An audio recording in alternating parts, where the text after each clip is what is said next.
Shalom and welcome back to Israel with Aline.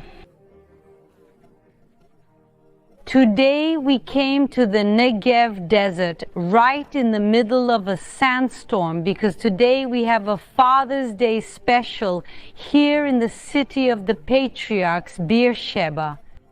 And for such a special day we have to have a guest who's more than special. So I want everyone to say shalom to Dr. Jorge, my dad. Shalom.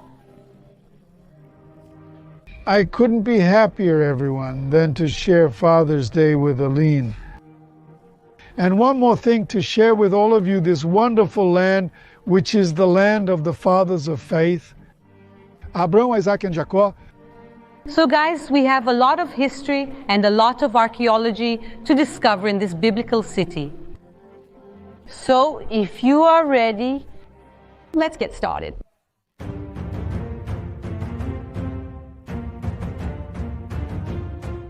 The story of our patriarch, our father of faith, Abraham, begins about 3,700, 3,800 years ago, but far from here, in a land called Ur of the Chaldeans, which today is in Iraq.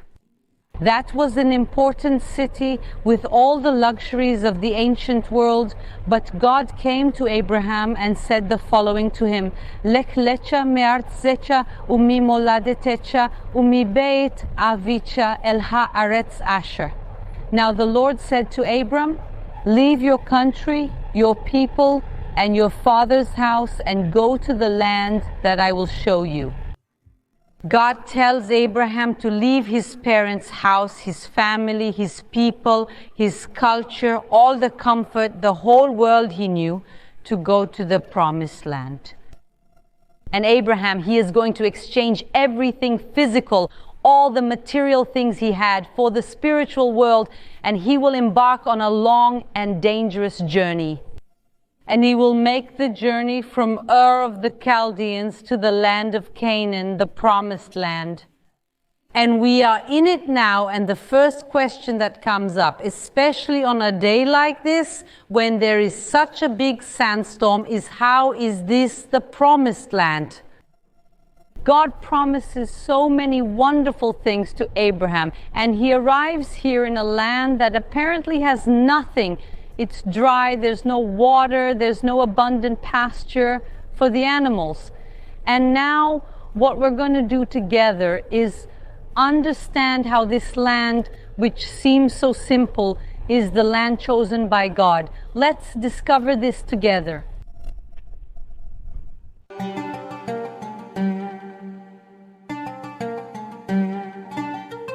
So, Dad, you've already lived here in the south of Israel. You've witnessed many sandstorms. I don't know when was the last time you saw one, but tell everyone what it's like to be in a sandstorm in the middle of the desert. After decades, Aline is giving me the chance to relive an experience from my past. What is a sandstorm?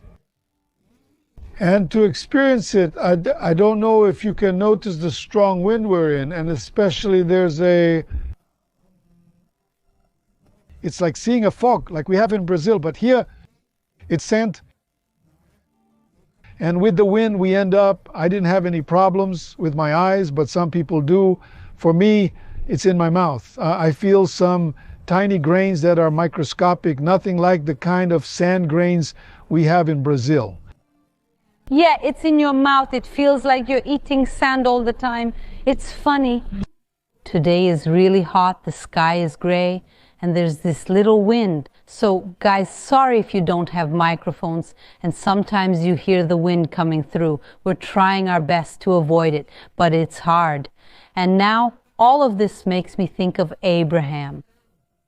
Abraham, just imagine, he leaves the great city of Ur of the Chaldeans, all the luxury of the ancient world, and arrives here in the middle of nowhere.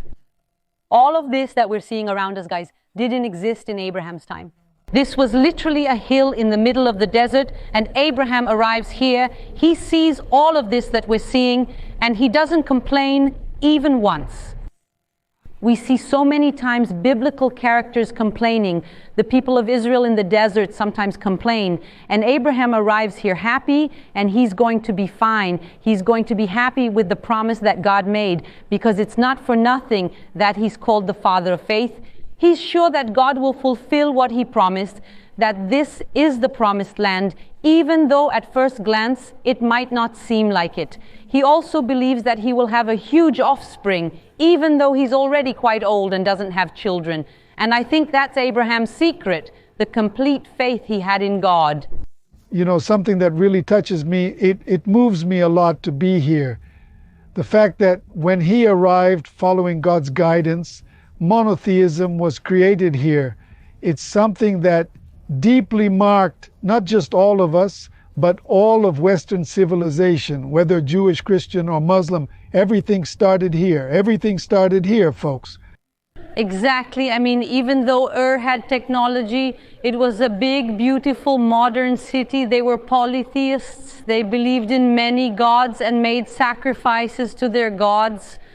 And Abraham arrives here, in quotes, in the middle of nowhere in the promised land to start building monotheism here. And that's why here in Beersheba, he sets up his tents, just as it's written in the Bible itself. So Abraham took his young men, and getting up, they went together to Beersheba. And Abraham lived in Beersheba. Well, I think now after your initial explanations, we can get to know the city here. We can even start at the gate. So, very well, let's first explain that the city has two historical phases. The first is the time of the Patriarchs, when they set up their tents here, their water wells. And the second period is from the time of the kings onward. That means King Saul, King David, King Solomon. And that's the period we're going to start with. So we'll see things not from 3,800 years ago like Abraham, but from 3,000 years ago from the time of Solomon. They're much newer. Only 3,000 years old, but let's begin at the city gate, as my father suggested. It's Father's Day, so he's leading. I'm in charge. Let's go.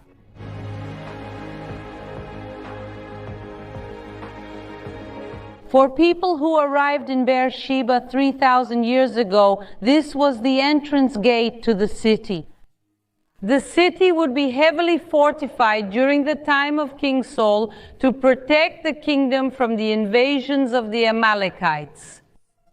And this gate, as we can see, is probably from the time of either King Saul, King David, or King Solomon. And something archaeologically interesting to see is that it is very similar in architectural style to other gates built by King Solomon, such as the Gate of Gezer, or the Gate of Hatzor, or of Megiddo. So guys, the kings of Israel, one of them built this great gate, and now through the city gate we're going to enter and explore a little more. Wow! Look at these ruins, how well the city is preserved and how it helps us understand what life was like in biblical times.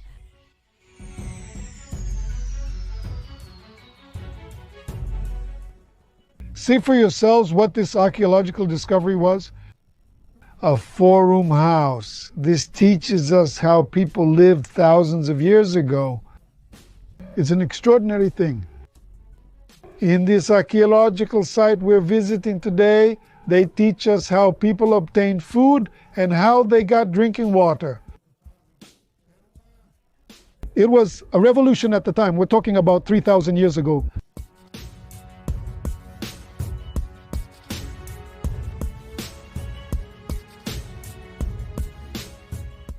Bersheba appears 33 times in the Bible, and the expression from Dan to Beersheba is mentioned several times, because Dan was the city at the northernmost tip of Israel, and Beersheba was here in the far south.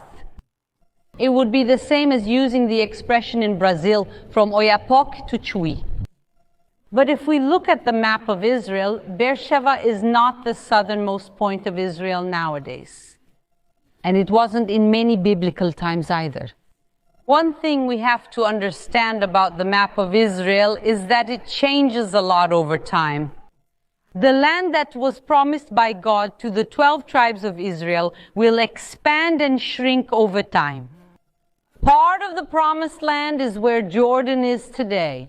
So we have to understand that borders change, but for a long time, Beersheba was the last major city in the south of Israel.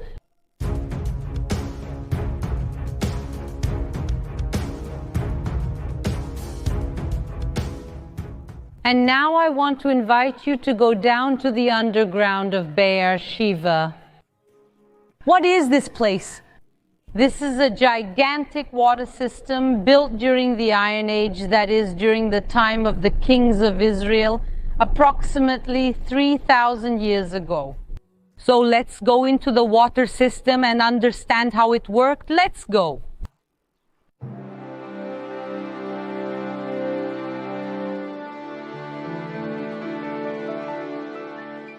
Wow, coming in here, it feels like the air conditioning is on. The difference in temperature between the outside and the inside is really impressive. It's really unbelievable to think that this is from biblical times. Look at the perfection of this construction. This place, it collected the water from storms in the desert. It doesn't rain here for most of the year. Just a few days, sometimes 1 or 2 days a year. It rains a little here in the region and also in the Judean mountain region. And this small amount of water gathers and forms storms and rivers that can wash over the desert. In fact, we have a video on the channel discussing this topic. And this water system was actually built so that during those few days when water runs through here, it can channel the water and store it for months and years if necessary.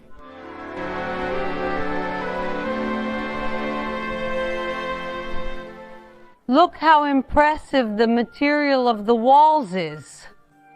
The walls were covered with what looks like a type of hydraulic plaster. So this place becomes completely waterproof. So on the days when the water comes in, it simply won't leak out or escape. Instead, it will stay stored here once again, if necessary, for months or years. It's really an underground labyrinth. When you think you're reaching the end, there are more and more and more rooms here. And this super complex water system from biblical times is one of the reasons why Tel Bersheba was designated as a United Nations Educational, Scientific and Cultural Organization World Heritage Site.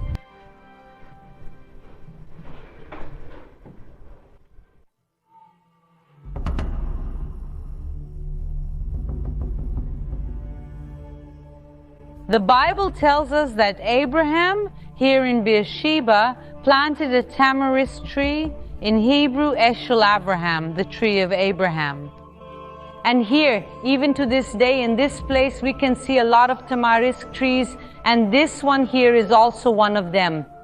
We can see how big and imposing it is, and especially how it is adapted to the sandstorms and the extreme climate of this place.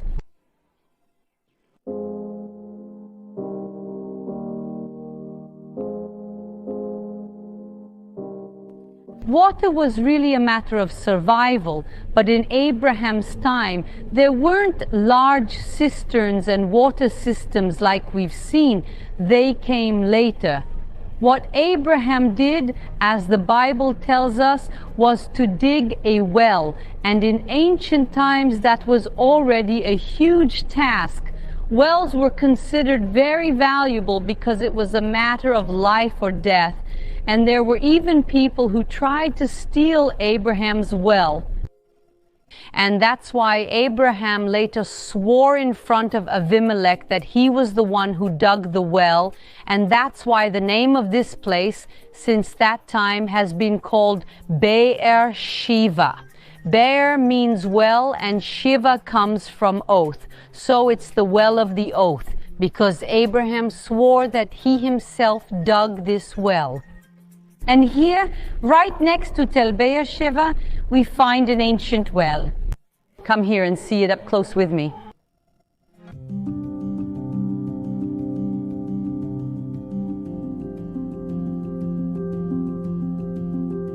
And this well that we're looking at, it's 69 meters deep. It's so deep that I think you can't even see the bottom of it in the video. But here in person, I can see it, and I can see that there's still water in it to this day. Guys, I apologize. The sandstorm is getting more and more intense. I hope we can finish everything I want to show you today, because there's a lot. But this well that we're looking at is from biblical times, and many locals here believe that this is the same well that Abraham dug and that it gives the city its name. Archaeologically, we're not sure, but it's a possibility. And if Abraham's well isn't this one, it was probably very close to here and looked a lot like this one.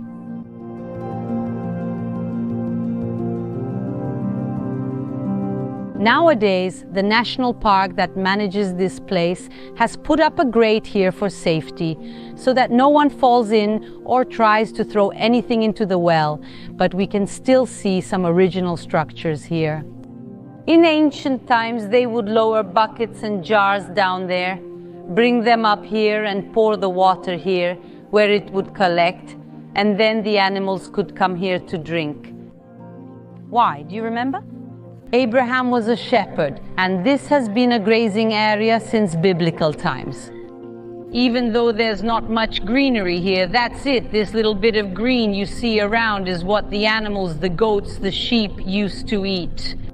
And the greener areas were usually used for agriculture. So Abraham lived in tents. He was a nomad and lived off raising animals. And the promised land is really going to make him wealthy. If in Ur of the Chaldeans he lived well because of his father's riches, here all the fortune he will have will be thanks to God's blessing and his own work. So whether this is the well or not, just imagine Abraham's sheep grazing and drinking their water around here in this desert.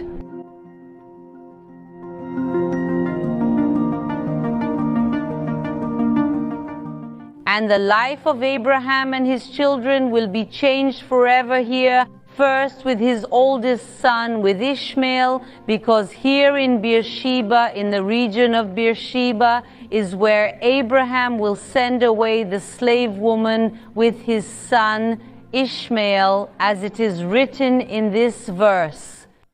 So Abraham rose early in the morning and took bread and a skin of water and gave them to Hagar, placing them on her shoulder. He also gave her the boy and sent her away. And she departed, wandering in the wilderness of Beersheba. When the water in the skin was gone, she placed the boy under one of the bushes and went and sat down opposite him, about a bow shot away, for she said, "I cannot watch the boy die." She sat down opposite him and raised her voice and wept. God heard the boy's voice, and the angel of God called to Hagar from heaven and said to her, "What is the matter, Hagar?" Do not be afraid, for God has heard the boy's voice from where he is. Get up, lift the boy up, and take him by the hand, for I will make him into a great nation. Then God opened her eyes, and she saw a well of water. She went and filled the skin with water and gave the boy a drink. And God was with the boy, and he grew up and lived in the desert and became an archer. But even though Ishmael and Hagar were in such a harsh desert, God would also protect them. And he will make a promise to Ishmael that his descendants will also be very numerous. And we see that this really happens in the pages of history. From Ishmael come the Ishmaelites, from whom the Arab people descend, and the Palestinians are also descendants of Arabs. So we see that God's promise to Isaac will be fulfilled, but also to Ishmael. And speaking of Isaac, what happens to Isaac here in this place? Sometime after Ishmael is sent away, Abraham takes his beloved son Isaac, and from the region of Beersheba, he is taken to Mount Moriah, where the near sacrifice of Isaac will take place.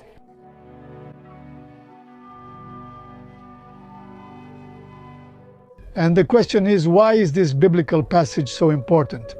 I want to tell you that it has marked me since I was a child. Why?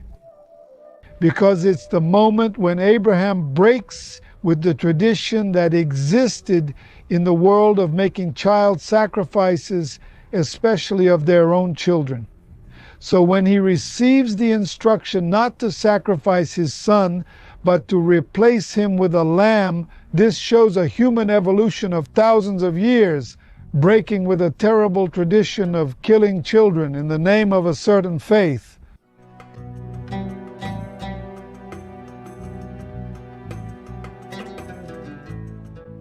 Look at how many very important biblical passages happen here in this region, not only related to Abraham, but also to his descendants Isaac and Jacob. Here in this place is where God appears and speaks to them, as it is written in the following passages. Then Isaac went up from there to Beersheba, and the Lord appeared to him that same night and said, I am the God of Abraham, your father. Do not be afraid, for I am with you and will bless you and multiply your descendants for the sake of Abraham, my servant. Then he built an altar there and called on the name of the Lord, and he pitched his tent there, and Isaac's servants dug a well there. And Israel set out with everything he had and came to Beersheba, and he offered sacrifices to the God of his father Isaac. And God spoke to Israel in visions of the night and said, Jacob, Jacob. And he said, Here I am. And he said, I am God, the God of your father. Do not be afraid to go down to Egypt, for I will make you a great nation there. And here in Beersheba they will be blessed, they and all their descendants. Your descendants will be as numerous as the grains of sand on the earth and as the stars in the sky. God sends them into the middle of the desert, but they will have full faith and thank God even when they are in inhospitable environments. Because they know that the land of Israel, when cultivated, flourishes and becomes a wonderful land. And nowadays we are witnesses of how much the land of Israel can flourish and bear fruit. And that's why I think it's so beautiful that we are here at the House of the Fathers of Faith to celebrate Father's Day. And I want to give a special thank you to my father, Dr. Jorge. Thank you so much for being here with us today. Dear, the one who should be thankful here, my dear daughter Aline, is me for being able to take part in this video, to see this wonderful place again, and to hear your explanations. And I want to share with all the parents who follow your channel, with more than 1.5 million subscribers, so many parents, a big hug to everyone. Happy Father's Day, and let's meet on the caravans in Israel with Jorge. And before we sign off, everyone, a special thank you also to my husband. A big kiss, Sefi, thank you so much. Even though he doesn't show up much here on the channel, he's always helping and supporting since the beginning. So thank you so much to my dad and to my husband, who's the daddy of our little boy Yair, and to all the fathers in Brazil and around the world. Happy Father's Day. Shalom, shalom, everyone.